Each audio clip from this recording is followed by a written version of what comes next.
Humans have 5 senses: the eyes to see, the tongue to taste, the nose to smell, the ears to hear, and the skin to touch.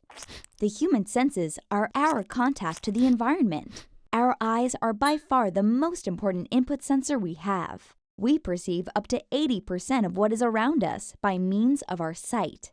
Computers, however, have no organic senses at all. Senses are difficult to reproduce, but there are other ways of letting a robot react to its environment. Without senses, a robot can only execute hard codes, which are saved in computer programs. This means every scenario must be predicted for a computer to give appropriate responses. This is an incredibly difficult task, and this is why sensors are given to robots instead.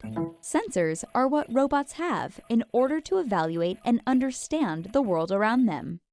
Often these sensors are simplified versions of our own senses, like a camera for eyes or microphones for ears.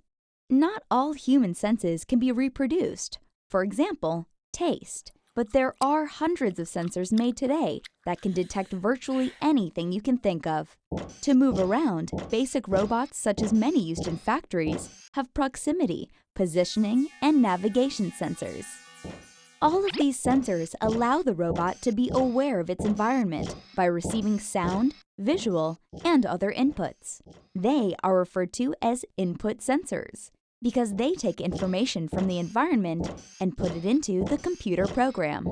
For a computer to understand a certain characteristic, the sensors need to measure it digitally and tell the computer program what the value of the data is. Most sensors also interpret the data they receive so the computer program can react more easily. As the name suggests, a sound sensor detects sound and returns a voltage to the robot to indicate the sound level. A simple robot can be designed to make decisions based on the sound it receives. This robot turns right for 1 clap and turns left for 2 claps. The robot's sensor takes in the sound and translates it into code so it knows what the appropriate reaction should be. In this case, the command is to move left or right. Complex robots can use this same microphone for more complex inputs, such as speech and voice recognition. And with the progress of technology, new sensors are still being invented.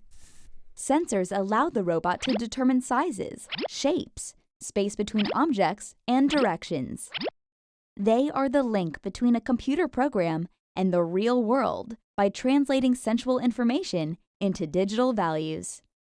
In the future, computers will probably be as capable as a person, if not more.